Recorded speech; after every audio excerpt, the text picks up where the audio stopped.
bring your walker.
Good evening. Welcome to the August 25th, 2026 work session and call board meeting of the Bexar County School System. It is 6 p.m. and the meeting is now called to order. We will begin with our agenda approval. Could I have a motion to approve tonight's agenda? So moved, Madam Chair. Mr. Callaway. Second, Ms. Hendricks. Motion by Mr. Callaway, second by Ms. Hendricks. All in favor? All right, thank you. Moving on to our superintendent report, we're going to have a system update from Dr. LaDuff. Yes, ma'am. Good evening, board members. Want to thank all the wonderful leaders we have in the room for a fantastic start to the school year. We are well underway, and it's just all downhill from here, right, guys? But no, it's been, we've changed some things about our beginning of the year operation, which you'll hear more about in just a little bit. But just really proud of the work of all the leaders in the room to make sure that our kids got off to a great start, from our Back to Bold event to registration, and then everything they've done to welcome students and families to our campuses. It's just been a really phenomenal start to the school year, and I think it's going to pay dividends throughout the year as we move forward. As this year has started, we got to all enjoy the time-honored tradition of Battle of Barrow last Friday, and it was a wonderful event. Our kids represented us quite well, from the football team to the band to the cheerleaders to the parents and everything in between. We got to show off some new upgrades to our athletic facilities, which was really impressive. So thank you to the board for your support on that endeavor, and I think everybody had a wonderful time. It was a great way to kick off football season there. We also, just a little while ago, started our inaugural Villa class. We've got 2 members in the room with us that decided to stay and check out the board meeting. Welcome, ladies. But really excited to go on a journey with our Villa class to make sure that we can engage with our community and take them kind of behind the scenes and brag on some of the wonderful work that the folks in the room are leading in our community. And finally, we got word that BASA was in the top 7% of schools nationwide, according to U.S. News and World Report. Congratulations to Mr. T and his students and staff for that wonderful achievement. We're proud of you, and can't wait to see all the accolades start rolling in all year long from all of your schools and all of our kids. I've got one action item tonight, and that is our local governance training plan. If you look at our plan, you'll see that is for the school year ending this year. So that's why it includes Ms. Walsh on there, who will be joining us in January. So that concludes my report for this evening. Thank you, Dr. LaDuff. All right, we'll move that to consent. All right, moving on to our presentations and discussions. We'll start with Dr. Thompson.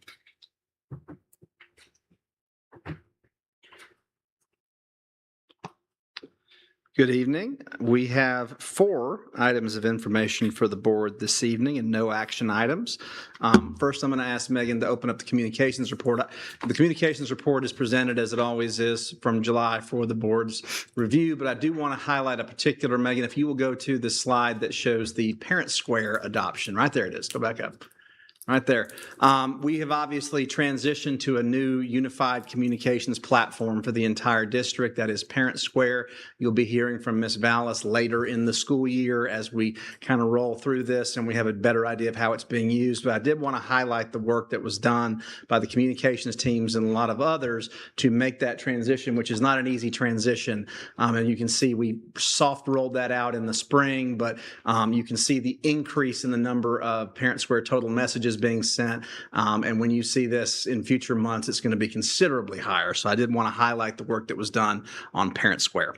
So thank you, Megan. So if you will pull up the 11th day of school enrollment report, I'm going to spend a little more time on this evening because I want to walk you through a couple things. One thing I want to start out with is a celebration. In this instance, we made the transition over the last school year from central registration to school-based registration. And that's a heavy lift when you make a transition of that sort. And when we set out to do that, the primary goals we had was to increase the efficiency of getting applications processed, but also to make sure that the first contact parents had was with the school, was with the people they were going to be dealing with for the remainder of the year. And that was a really hard transition. We had a lot of support in doing that from our principals. They took that on without question, and their teams really did great work. I want to particularly highlight the data clerks, who are the ones at our schools who had to take on a lot more responsibility because that got added to their plate, and they did a fantastic job with that. We also had people at the district office aiding in that transition, particularly in the areas of training, making sure that transition went smoothly, and also auditing, because one of the challenges when you move to a larger model is the accuracy of the data. But in the area of what we were trying to accomplish, which is a more efficiently processing students, particularly in the summer rush, and also making sure those first contacts were with the school, it was a great success. And I think this was really good for our parents and families. And so I'm thankful for all the people who made that transition. So I wanted to take a moment to sort of shout them out a little bit. So that was a really positive thing that we're proud of. In terms of our 11th day count, you may ask, why do we do an 11th day count instead of a 20, 40, 60? Under Georgia state law, we have what's called the 10-day drop rule, which is if a student has not been in attendance for 10 consecutive days, they are dropped. So at the beginning of the year, we call those no-shows. Those are students who start the year on our rolls. They have not attended a single day by day 11 or by day 10. And so at that point, we drop them off. And there's a variety of reasons why that might happen. Sometimes they've moved to another part of the country that doesn't start school until much later. Sometimes they're homeschooling and they have not submitted their certificate of affidavit for that. Sometimes they are dropped off in period, and then we need to work with our local enforcement agencies to try to deal with those things. But at the 11th day point, that's when we get our first accurate reflection of who's been in our schools during those first 10 days. So you've heard me talk about in the past the broad trend statewide of enrollment decline, and that has continued in our region at least. So what you can see is from comparing the 11th day of school this year to the 11th day of school last year, we are down 99 students from 15,024 to 14,925. That's a decrease of about 66% in this instance. The largest decline was at the high school level. We lost about 77 students at the high school level. There probably is a reason for that particular one. In this instance, many of you are familiar with Foothills Charter High School. Foothills last year was still operating under a program model where for kids to attend Foothills, they had to still be enrolled in Barrow County. During last year, they transitioned to a full enrollment model. So we had at the beginning of the year 160 high school students enrolled at Foothills, but they were still enrolled with us. By the end of the year, we had 18. Those students had fully transitioned and they were no longer enrolled with us. They were enrolled with Foothills Charter. So we think that explains a lot, if not the bulk of that. But this is part of a statewide trend. One of the things we do, we don't have published numbers, but we've been reaching out to our neighboring districts in our region, kind of querying where they are with their enrollment numbers. And what we're finding is, again, this consistent trend. As a matter of fact, of the 5 or 6 I've heard of, we have still the smallest decline of any of in the region. And some of them have not not yet or just have hit their 11th day, depending on when they started. So we continue to see a decline. I do want to point out one change that happened at the high school level, which is the significant increase in the number of students at Barrow Arts and Sciences Academy. They are actually up 20% in terms of their enrollment this year. As a matter of fact, they have, as of right now, the second largest freshman class in the system. And that says a lot about Mr. Thrillkill and his team in terms of the recruitment they're doing with the programs they're offering. And we certainly heard about their academic successes in Dr. LeDuff's report. So there has been a lot of equalization of enrollment at the high school level, which is something that certainly helps everyone in the long run. So I'll be happy to answer any questions, but that is the 11th day enrollment report. I have one kind of question, or just for future conversations is, as I look at it, like, the elementary schools are all pretty evenly spread for the most part, but at the middle schools, I see a huge difference in population at those schools.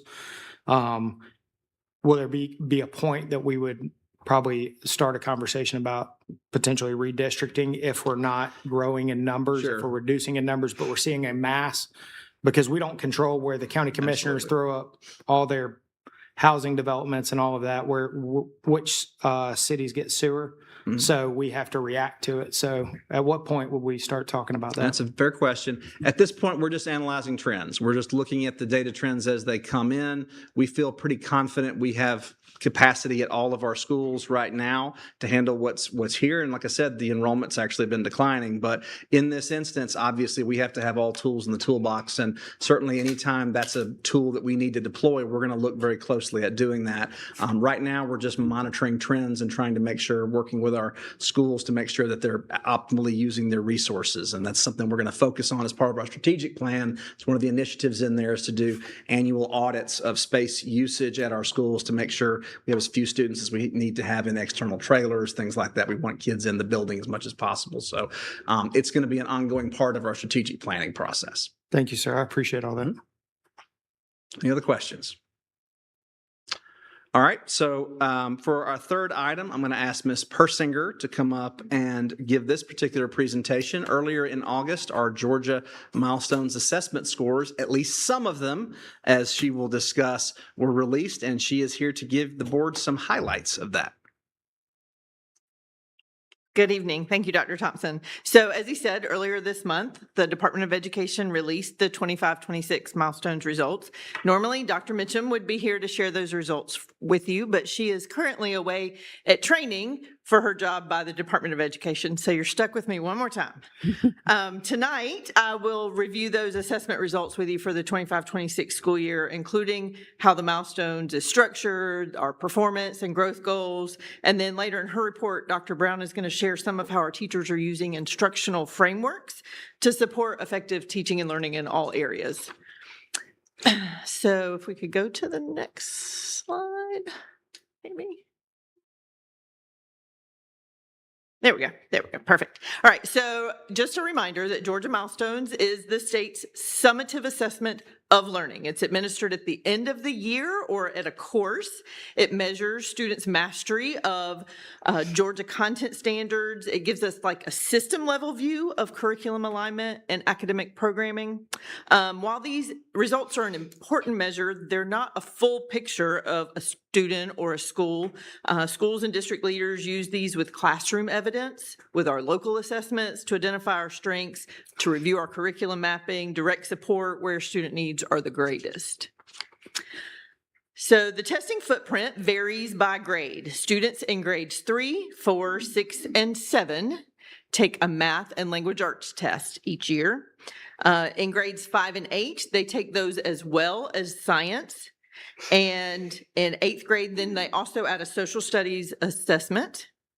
At the high school level, those end of course tests apply to 4 separate courses. There's the algebra, concepts and connections, biology, literature and composition 2, and U.S. history. It's important to note that that literature and composition 2 is a new course for the 25-26 school year, the year we just finished. Statewide, we redeveloped and implemented English Language Arts Standards. So it used to be an American Literature test. Now it's a new course and it's a new test, which also plays into why we don't have any language arts scores to share with you tonight. We'll talk about that in a minute. And then it's also important to remember when we look at some of these later charts that not every grade has data for every subject area.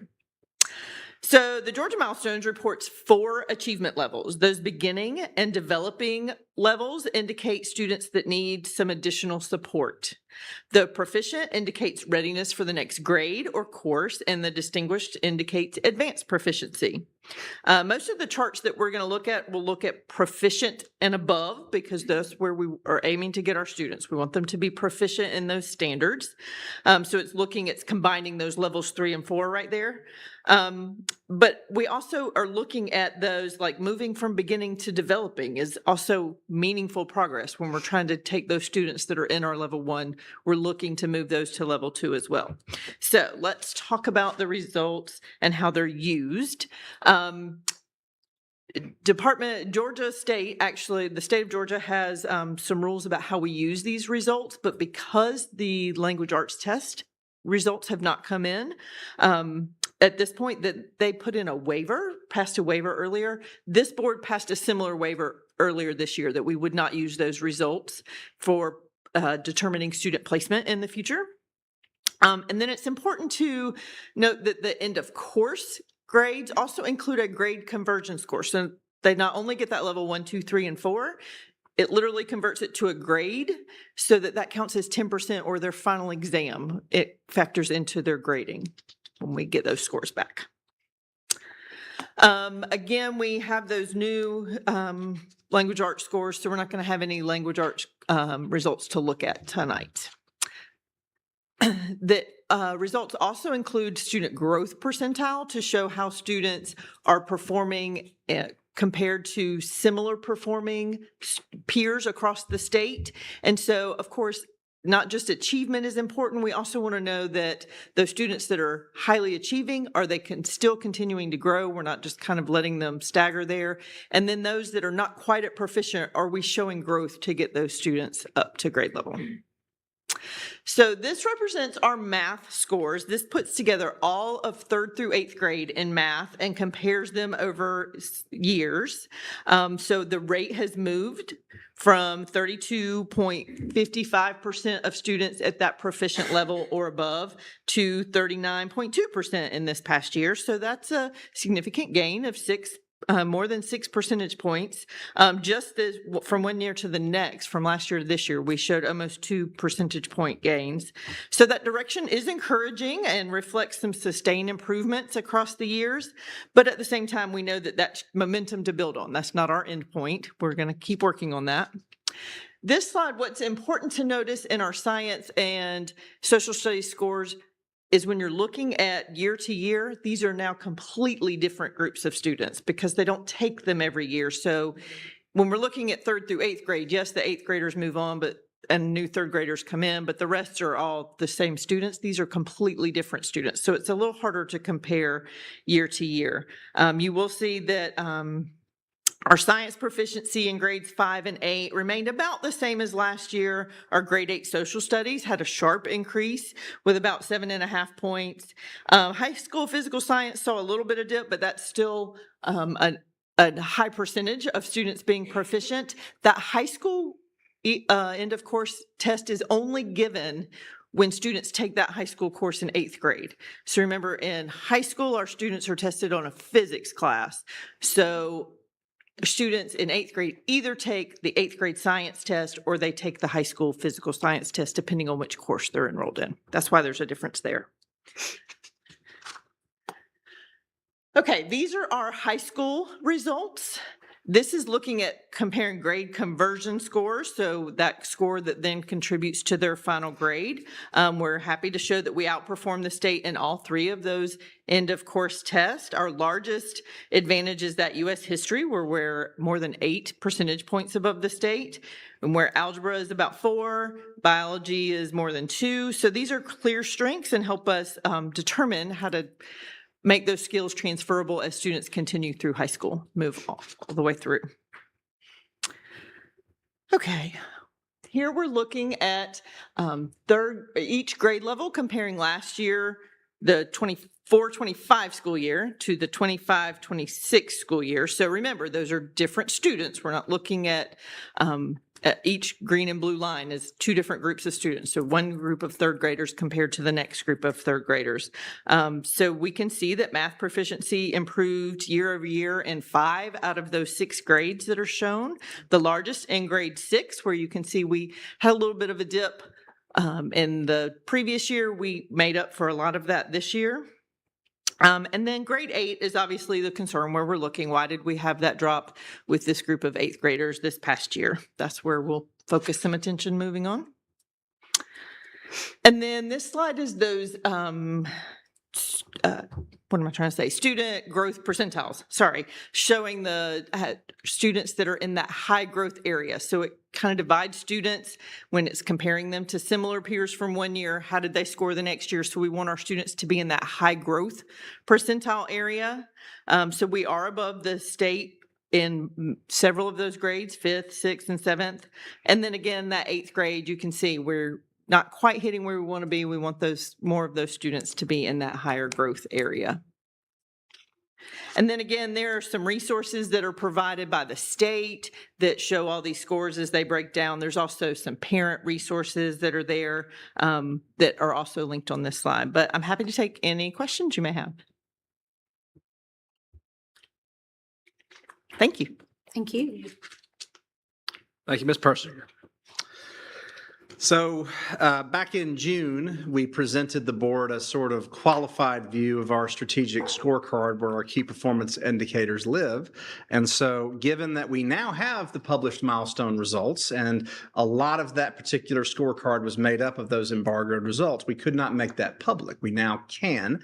And so for both the benefit of the Board of Education, but also anybody in the community who may be watching on the stream, I wanted to walk through a little bit about how we've tried to make our strategic plan digestible to the public, but more importantly, anytime you're trying to hold yourself accountable to a plan, and this kind of comes back to the sort of governance accountability the board has tried to put in place through, say, policy BAV, where one of the things we always want to do is be refining our practice. We're looking at results, seeing if we're getting the results we want, if we're making the progress we have set out to do, we celebrate that. If we don't hit it, then we have to change our practice. So what we will be doing throughout the year, and we've tried to map this out as to where every single indicator that is on our strategic scorecard that I'll be showing you in a minute will be presented in one point or another at the board. And when we have those meetings, and Ms. Persinger mentioned, we've talked about milestones results, then Dr. Brown's team a little later on is going to talk about instructional frameworks, which is one piece of a much larger approach to how we're trying to refine and improve those scores. So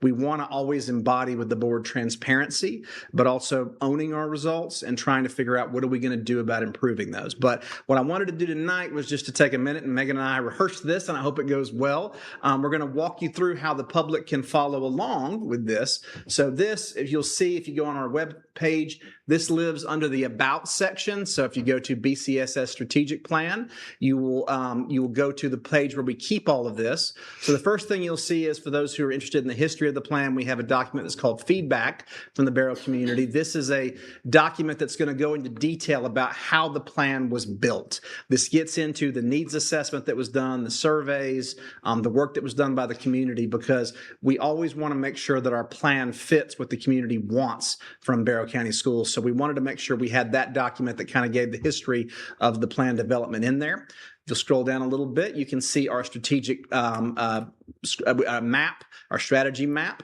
If you keep scrolling down, you will also see our goal areas that are sort of broken out. We're going to skip the strategic scorecard just for a second. If you ever want a version of the plan that is designed to be glossy PDF that you can print or send to somebody, this is where we've taken, and the communications team has done a really nice job to put it in a very professional format where the entire plan, all the initiatives are laid out in one document along with our strategy map roadmap, our mission and vision, KPIs, all of those pieces live in that one document. And it's an opportunity to really share that. Now, the challenge with that is that's a static PDF. So we'll update it once a year when we make new initiatives. It's not a living document. So that's not what we want to focus on right now. So Megan, if you'll back out, if you'll scroll up a little bit, you'll see the link. And by the way, one last thing, scroll down a little bit more, Megan.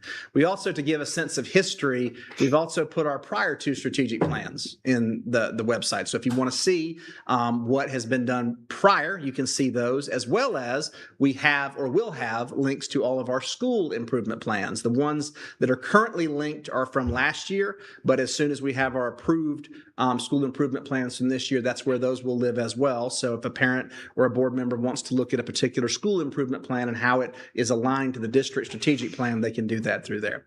So now, if you'll go back up, Megan, and the strategic scorecard, this is the document where you're going to see the living document that we will be updating as new data comes in all of these areas. So if you see purple, that's going to be the baseline year. The baseline year for almost everything is 25-26, so the last school year. That's what we built our goals off of. Now, you'll see a lot of blanks. We still have some blanks even with the embargo, and that's because the state will not release ELA scores until we think October at the earliest, potentially later. We can't have CCRPI accountability scores until we have ELA scores. So our baseline we will have later this year, and we'll use that to build goal trajectories for each of the 5 years of the plan. But at present, we don't actually have that.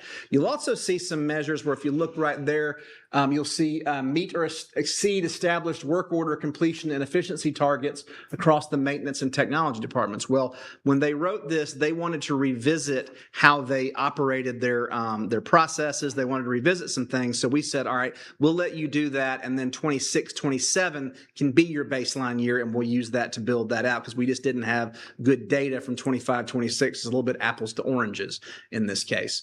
So as the year goes on, when we have key performance indicators to update, we will update them in real time here. As it happens, because it's a school system, a lot of that happens at the end of the year, but not all of it does. For example, your fiscal audits, your bond ratings, some of those pieces will be much early in the year. Bus inspections, there's a lot of different things in there. As we present those to the board, we'll be updating those for the community to see how we're making progress in each of these areas. And we'll also highlight the practices that we're refining to try to improve those. There will also, you'll see at the top color coding that's based on, did we meet our goal? Did we beat this, maybe didn't meet the goal, but we improved or we're above the state average? Did we have no change? That assists people as they work their way through to try to have a visual cue to interpret the kind of progress we're making. And remember also those targets will change on the basis of performance. So if we increase 10% in a year, we're not going to say, well, work job here is done. We're going to set new goals based on that as we continue to refine. So that's where the strategic scorecard, the balanced scorecard will live. And that is something we are going to try to embody with the Board of Education and the community in a spirit of transparency, problem solving, and refinement throughout the year. So I wanted to take a few minutes as an informational item to just highlight where that is for the community to follow along with, for the board to follow along with as we go through. And believe me, you'll hear way more about it throughout the year, whether you want to or not, because I will be sure of that. I am happy to answer any questions the board has this evening. I have no questions, but I just I know I've mentioned this before, really great job to you and all the team that participated in this. It takes a lot for the quality initiatives, and I love the fact that we do something similar to a Plan, Do, Study, Act to change our practice and modify it along the way. So I really appreciate all that hard work. Thank you. All right, that's all I have for this evening. Thank you. All right, moving on to our Chief Academic Officer report, Dr. Brown. Good evening. The Teaching and Learning Report has one item of information, which you've already heard about a little bit. Dr. Thompson and Ms. Persinger both gave you a hint at what I was going to be discussing tonight. And so I want to just key in on one specific initiative that we have rolled out and that we're really excited about, and that is our instructional frameworks. So we know that the work that our teachers do within the classroom is really what makes the biggest impact on our student achievement. And so what the instructional framework works to do is to really identify those high-quality instructional practices and help to ensure that there is consistency across the district and a consistent language for us to all be able to build off of. As we look at the focus, that falls under the student growth and success, and our performance objective there is increasing mastery of standards in all areas. So we believe that our instructional framework is an initiative that'll be able to impact from pre-K, preschool even, through 12th grade. So in the spring, I shared a little bit with you all about this process and just that we were getting started and kind of some of the work that we were doing to develop the frameworks. One of the most important things for us in developing this was that we engaged our educators, our teachers, our instructional coaches, our administrators in helping us to determine what high quality practices do we believe that we should see across Barrow County. So we received input from really everybody within the system engaged in some work around this. We also worked with resources through the Georgia Department of Education. There are instructional frameworks for each of the core content areas: math, science, social studies, and ELA. And so we wanted to make sure that that work was also within our revised frameworks. And of course, elements of the BAB, policy BAB. Megan, will you go back one more slide and I'll point those out. So different components where we talk about the standards aligned resources and how we use resources, our monitoring of student learning, high expectations for all students. We wanted all of those important elements within policy BAB to be embedded as well. Okay, you can go back again. So that is where we have ended up with our final version, which we were really excited. We were able to roll out officially this summer and then also at pre-planning. And Megan, if you want to switch to the next slide. A big piece of where we decided to focus in on those instructional frameworks, this really for the next 2 school years, is with this concept of clarity. And clarity for our teachers and clarity for our students within the classroom. The research on clarity for learning is really high. There's a strong connection between students understanding what it is they're learning and teachers being able to communicate that, and academic achievement. And so that's an area that we wanted to focus in on. And that looks like having clear learning targets and success criteria that are aligned to the standards, so that teachers are able to take that standard from the Department of Education and then bring that language of the standard into the classroom and design instructional activities that directly align to that. Also looking at the learning progressions, and so being able to think about how those standards are taught, in what sequence, and which components, and how do you break that up for students. And then also we want our students communicating back with our teachers and being able to engage in that language of the standards. So, and I'm sorry, one other thing I didn't mention, also how that works together with both what is happening before instruction and then also what is happening within the classroom, and then of course what is happening after. So when all of that is in alignment and that language is consistent and everybody understands what they're supposed to be teaching, how to do it, and then what they're learning, that's when we'll get that true learning.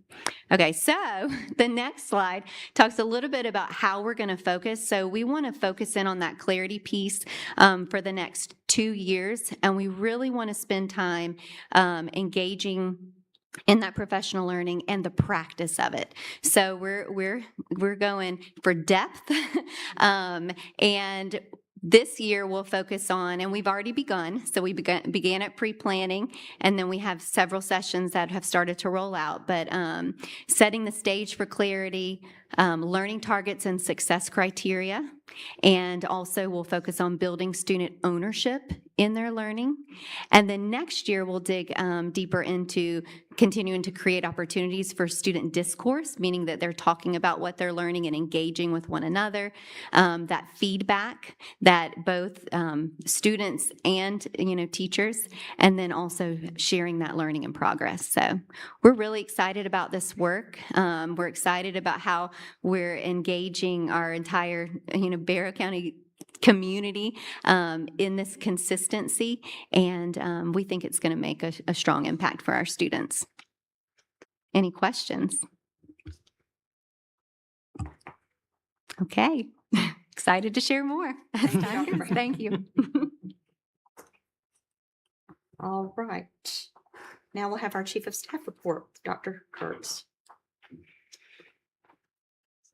All right, good evening. We have, the Chief of Staff's office has 3 information items and no action items for the September 1st, 2026 Board of Education meeting.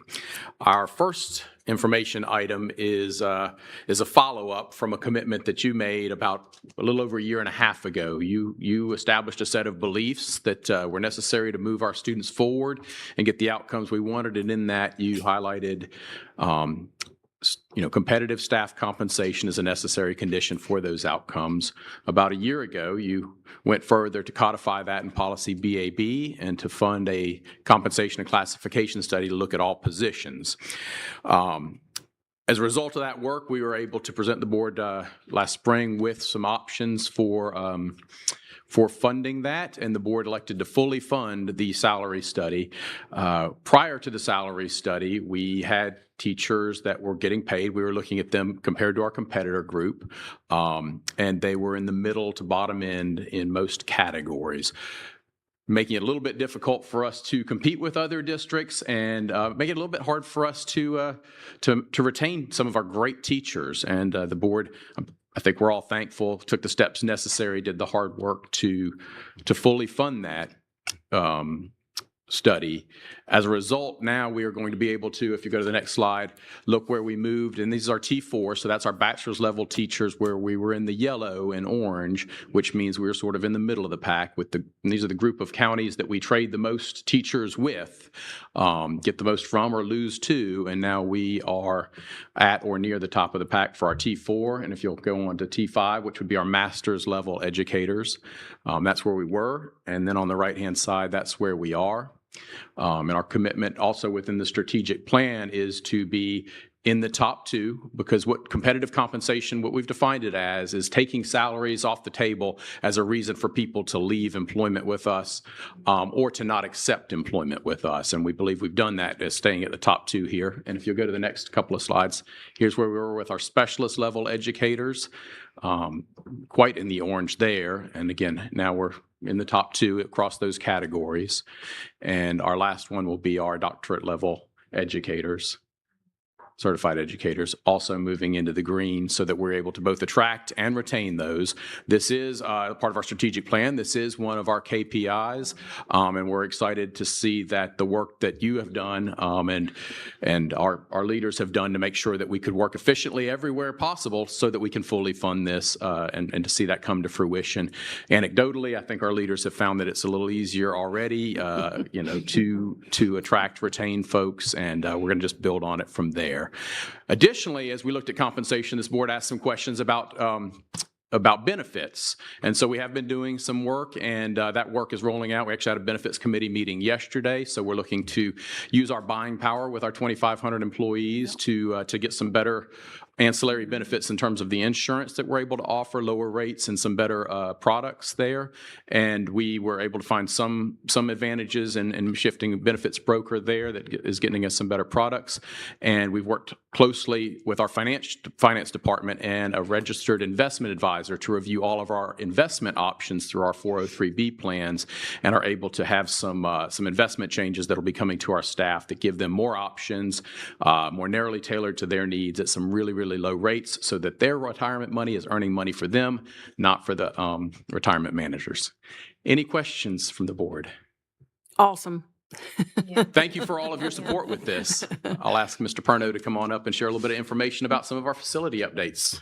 Thank you, Dr. Kurtz. Thank you, Dr. Kurtz. Good evening. We're pleased to update you on athletic projects that are ongoing. We'll start with that. And I can tell you that the last bit of rubber surfacing went down at Windermere High School today. And so we expect those materials to be cleaned up and removed from the site. And we'll get things brushed up there.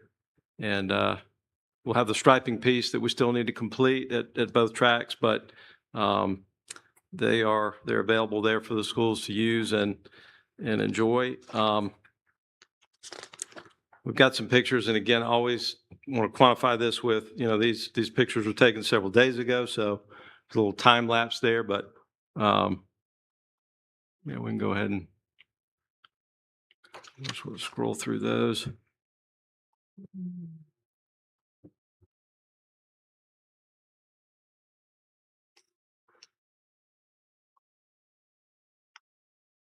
And we're pleased with how things have turned out. And of course, we'll do our punch list, walk through these and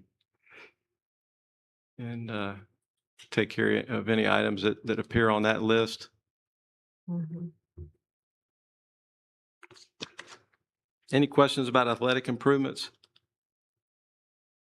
As we run through All right. this.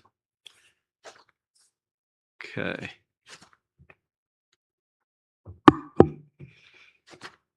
All right. A lot of pictures. Sorry. While we're finishing scrolling, Mr. Perna, I just Yeah. want to say that being at the Battle of Bear and watching being able to look up at the screen and watch the game was incredible. And then I've heard a lot of feedback from our middle school families that are enjoying use of their football fields this year due to having those lights and everything installed. So That's great to hear. We love hearing that. They really do create a different experience there in the stadium with those boards. Yeah, so that's great to hear. Okay, and this will be our final update on the improvements at Heyman Morris, Windermere High School, and Bear Creek. And so we've got everything complete and buttoned up, and these are the final pictures there. We'll get back into another update next summer. We have a second phase at Heyman Morris Middle School, which will be the replacement of the heat and air system there. But really excited with the improvements at these schools and just a new sort of fresh look at those locations. And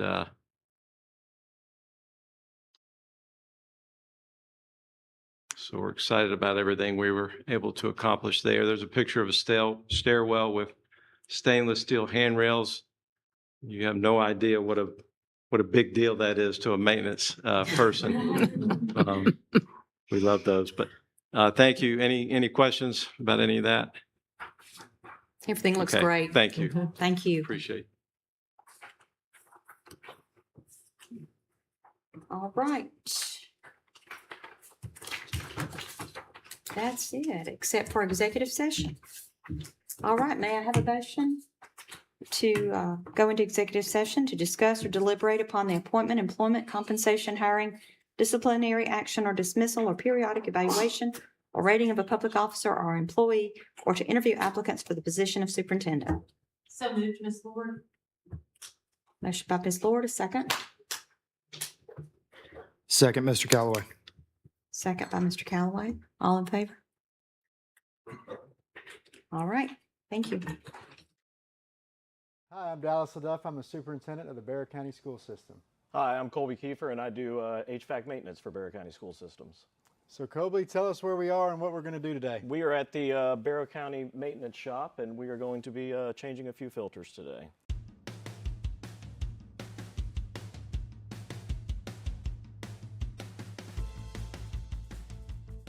So we're here at Windermere High School to do some preventative maintenance. Let's head inside and change some filters. Don't forget your glasses.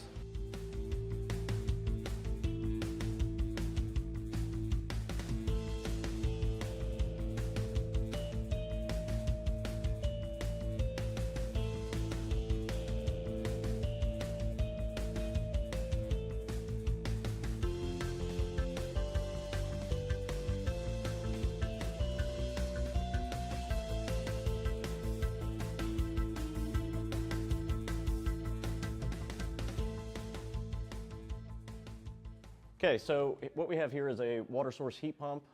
It is a type of air conditioner or heat that supplies the classroom. And what these are is basically they have water pipes that connect to a main plant, which either bring heat in or take heat out. And then up here, it interacts with the refrigerant to give it its cooling or heating to comfort the room. Okay. So we're going to be changing the filters out of these things. And if you ever see us walking around looking up like we're lost, we're looking for arrows that show us where all the filters are, and it tells us the sizes, so that way we're not lost and we can get them done. Sounds good. So this side here, because it's got the metal, has to go against the unit. Okay. So that way it won't suck it in. It has stability. So when Okay. the metal side goes to the unit. Perfect.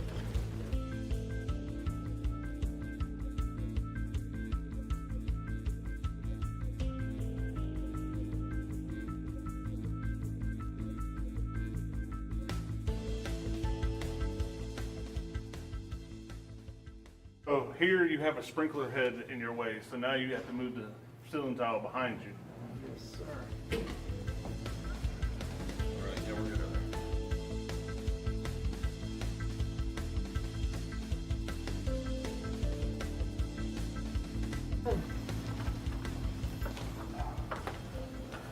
We're gonna put the ceiling tile back this time, and I am officially trained.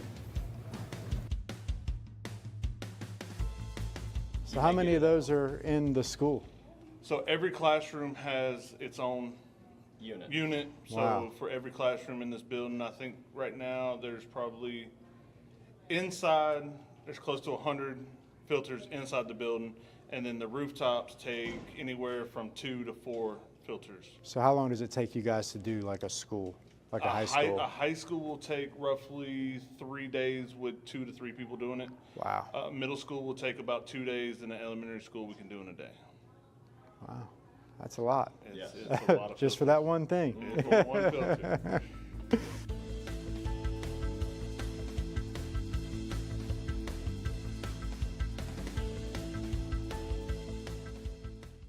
Well, now I'm trained up. I can't believe that there's over 150 of those things that need to be changed in this school from time to time, and that takes 3 days or better. So we really appreciate you guys, and I think we're ready to head back to the shop. Yes, sir. We appreciate your help. Thank you, sir.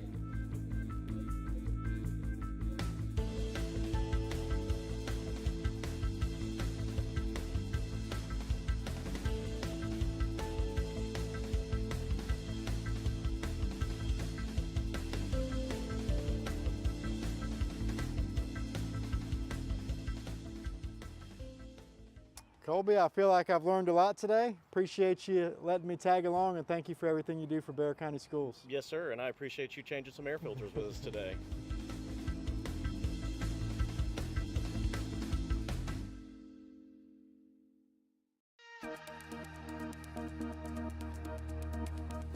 Good morning. Good morning. How are you? I'm good. How are you? Good. Well, tell me what we're going to be doing today. So today we are going to be in a small group, and you are going to be working with a group that's working on figurative language. Okay. So we are preparing for MAP testing, and so this group, they're going to see some questions with figurative language, and they're going to practice using context clues to figure out what different idioms means and similes mean. So we're going to review some that we've talked about before in the past, and then we're going to learn some new ones in context of a passage. So Wonderful. it'll be a good small group. Yeah, well, let's get started. All right, awesome.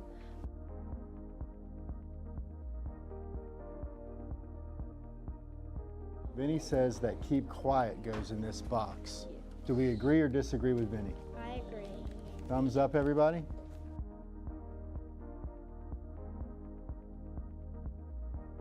You guys want to do another one? Yeah. All right, let's see what we got. All right, who wants to take the lead on this one? So it looks like that works for 2. Yeah, that's the not feeling well one, isn't it? I think Henry might have it. I think it's an idiom because it's a phrase. Thing you do for our kids. Really appreciate you. Thank you for stopping in. It really was a treat. For morning. Good morning. I'm Heather Turner. Welcome to the Fire Pit. So you're going to be helping out with the marketing management pathway here today. So we have a group of students here who work the Fire Pit during their day. I have a work-based learner who's the manager on shift.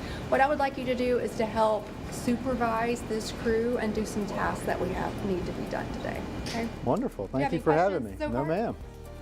Daenerys. Yes. How's it going? Good. I'm Dr. LaDuff. Nice to meet you. I got our list. Yes. You ready to get started? Yeah. All right, let's count some money.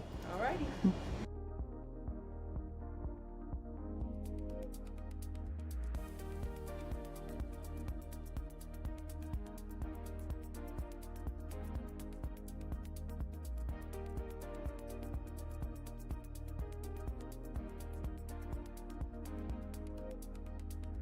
All right, well, Dr. Turner, thank you so much for having me today. I got to count money. I got to deliver some biscuits. The kids were great about teaching me how to get the fire pit prepared for business every day, and really enjoyed my time. Thank you for everything you do for our students, and we have some wonderful kids here at BASA, so it was a joy to work with them today. And yeah, my name is Trevor Queen. I'm the Heyman Morris Middle School agriculture teacher here. This is my third year here at Heyman Morris and third year in Bexar County. Today we're actually going to be talking about soil horizons and how it affects plant health.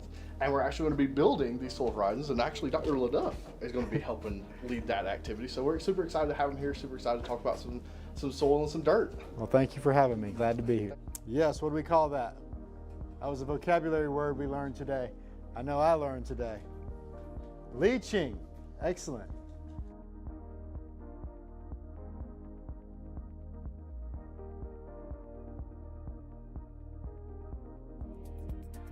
What else? Yes, ma'am. I like, you gotta smooth it out there. Make a layer. Make a layer. Oh, look at your partner over there.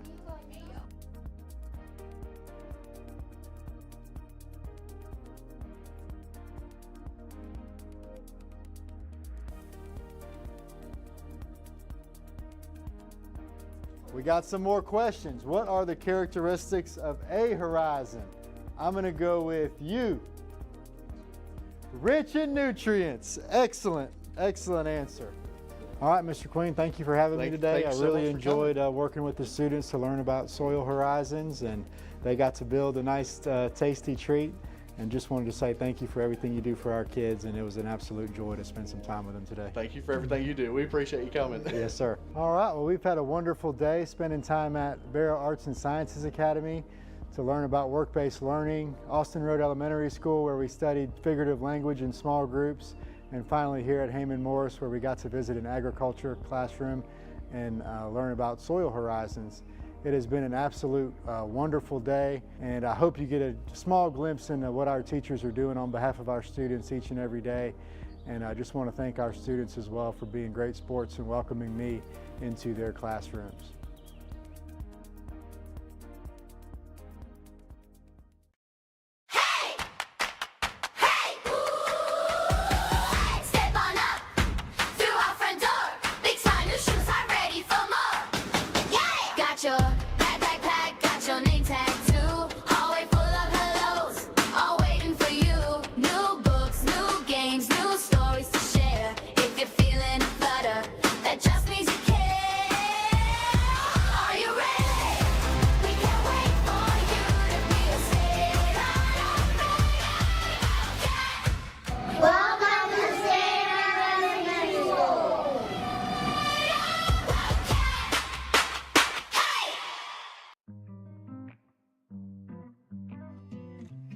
Jaden Ducelis, I'm a junior and I go to Bexar Arts and Sciences Academy.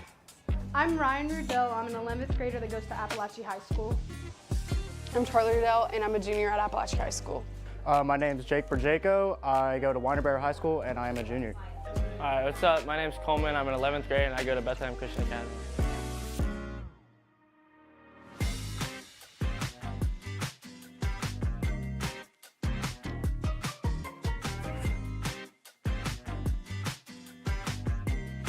We're at Camp Twin Lakes or Fort Yargo, and today we're helping out fixing the garden up, pulling weeds, and putting up a new tunnel.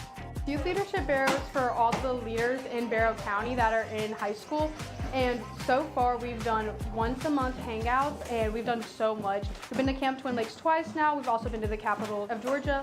We've met so many people and networked a lot. We've gone to photography studios and local businesses in Winder, and it's helped you to see like what you can do in your own community and also how much you can achieve if you just put your mind to it, and knowing the right people can help you achieve those goals. One thing I'm going to remember is probably the connections I got throughout this, all the connections with the important people of Barrow County and just seeing what they do, and really just, I can take that into my careers in the future and really see what it looks like just to serve Barrow County and serve the people around me. Definitely the friendships have been a good part of it, and meeting people from other schools, so in the future we can carry these friendships on with us later in life. And then also the networking side, definitely getting to meet a lot of people, whether they're what you want to do or not, like being able to network, and like maybe in the future if you need a different business for a different reason, being able to connect with those people that you met through this opportunity, and being able to get to know businesses and get to know leaders within your own community that can help you in the future lead in your own community as well. One takeaway that I have from this program probably is the memories that I've created. All these people here are amazing, and the friendships that I made, and also being able to have a better insight on my future when I had zero clue on what I wanted to do probably is my biggest takeaway.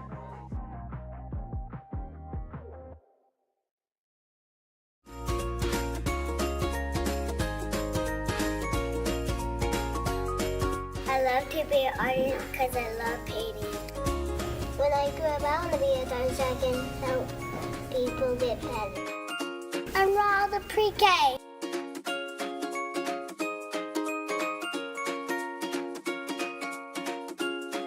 We're in pre-K.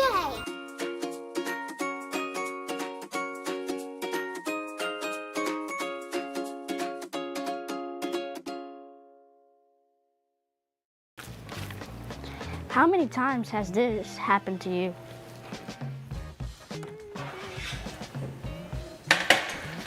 Here, Mom.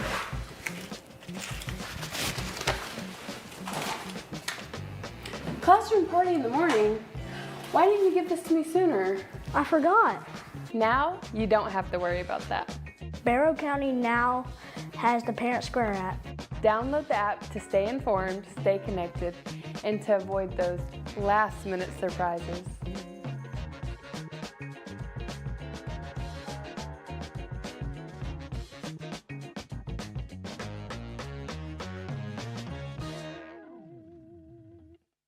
Hi, I'm Dallas LaDuff. I'm the superintendent of the Barrow County School System. Hi, I'm Colby Kiefer, and I do HVAC maintenance for Barrow County School Systems. So Colby, tell us where we are and what we're going to do today. We are at the Barrow County Maintenance Shop, and we are going to be changing a few filters today.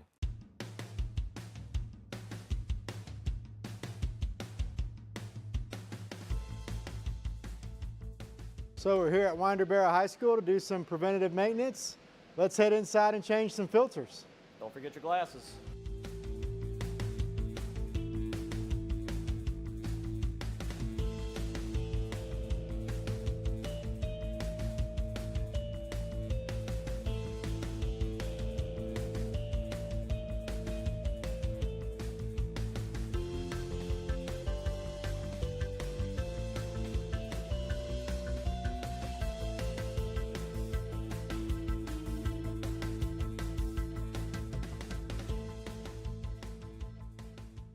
Okay, so what we have here is a water source heat pump. It is a type of air conditioner or heat that supplies the classroom. And what these are is basically they have water pipes that connect to a main plant, which either bring heat in or take heat out. And then up here, it interacts with the refrigerant to give it its cooling or heating to comfort the room. Okay. So we're going to be changing the filters out of these things. And if you ever see us walking around looking up like we're lost, we're looking for arrows that show us where all the filters are, and it tells us the sizes, so that way we're not lost and we can get them done pretty fast. Sounds good. So this side here, because it's got the metal, has to go against the unit. Okay. So that way it won't suck it in. It has stability. So when Okay. the metal side goes to the unit. Perfect.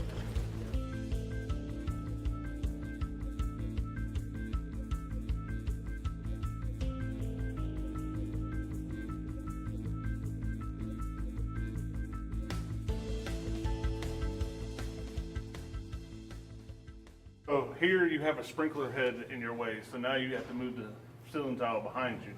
Yes, sir. All right, yeah, we're good.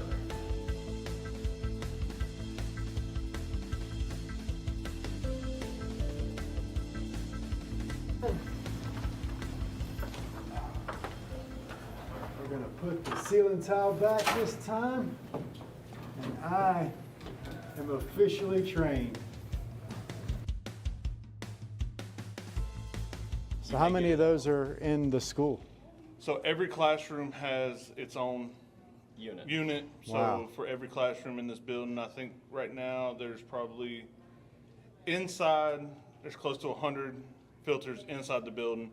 And then the rooftops take anywhere from 2 to 4 filters. So how long does it take you guys to do like a school, like a high school? A high school will take roughly 3 days with 2 to 3 people doing it. Wow. Middle school will take about 2 days, and the elementary school we can do in a day. Wow, that's a lot. It's a lot of Just for that one thing. Yeah, for one filter.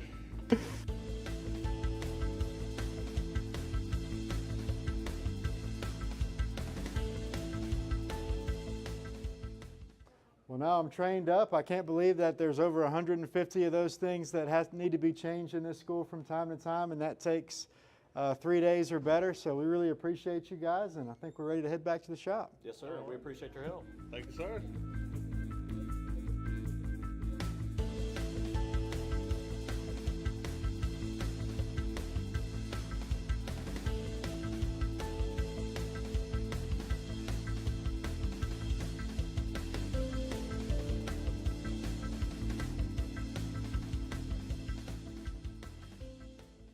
Colby, I feel like I've learned a lot today. Appreciate you letting me tag along, and thank you for everything you do for Bexar County Schools. Yes, sir. And I appreciate you changing some air filters with us today.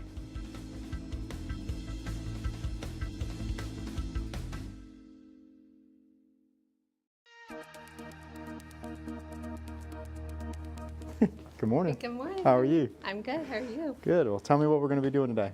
So today we are going to be in a small group, and you are going to be working with a group that's working on figurative language. Okay. So we are preparing for MAT testing, and so this group, they're going to see some questions with figurative language, and they're going to practice using context clues to figure out what different idioms means and similes mean. So we're going to review some that we've talked about before in the past, and then we're going to learn some new ones in context of a passage. So Wonderful. It'll be a good small group. Yeah, well, let's get started. All right, awesome.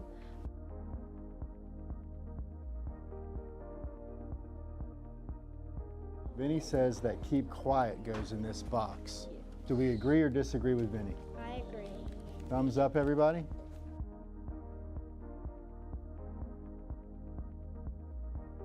You guys want to do another one? Yeah. All right, let's see what we got. All right, who wants to take the lead on this one? So it looks like that's worked for 2. Yeah, that's the not feeling well one, isn't it? I think Henry might have it. I think it's an idiom because it's a phrase that means something different from its everyday meaning. So he's not really walking on eggshells. What he means is something different. I got to be very careful around my friend. Miss Glow, thank you for having me. I learned a lot about figurative language from your wonderful students, and just want to say thank you for everything you do for our kids. Really appreciate you. Thank you for stopping in. It really was a treat. Morning. Good morning. I'm Heather Turner. Welcome to the Fire Pit. So you're going to be helping out with the marketing management pathway here today. So we have a group of students here who work the fire pit during their day. I have a work-based learner who's the manager on shift. What I would like you to do is to help supervise this crew and do some tasks that we need to be done today. Okay? Wonderful. have Thank you any for having me. questions so No, far? ma'am. Daenerys. Yes. How's it going? Good. I'm Nice Dr. to meet you. LaDuff. Nice to meet you. I got our list. Yes. You ready to get started? Yeah. All right, let's count some money. All righty.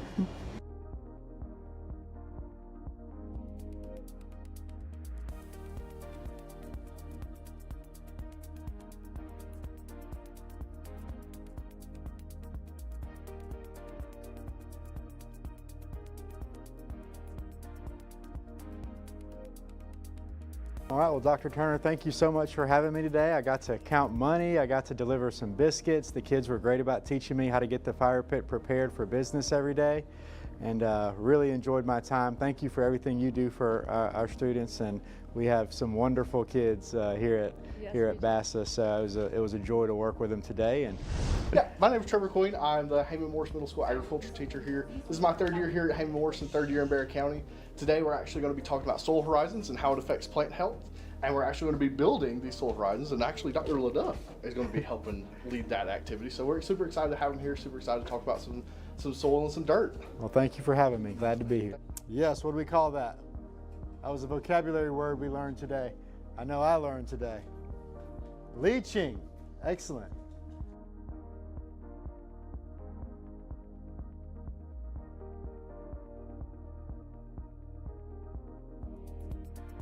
What else? Yes, ma'am. I like, you gotta smooth it out there. Make a layer. Make a layer. Oh, look at your partner over there.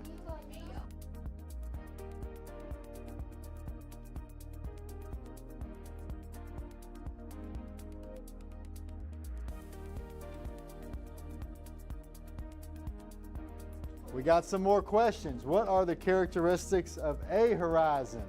I'm gonna go with you. Rich in nutrients. Excellent, excellent answer. All right, Mr. Queen, thank you for having me today. I really enjoyed working with the students to learn about soil horizons, and they got to build a nice, tasty treat. And just wanted to say thank you for everything you do for our kids, and it was an absolute joy to spend some time with them today. Thank you for everything you do. We appreciate you coming. Yes, sir. All right, well, we've had a wonderful day spending time at All right, we are now back in regular session. May I have a motion to approve the personnel report? So moved, Madam Chair. Mr. Callaway. Second, Ms. Hendricks. All right, motion by Mr. Callaway, second by Ms. Hendricks. All in favor? All right. We will have our regular board meeting next Tuesday, and Ms. Lord, you will have the invocation. All right, with no further business, we will now adjourn.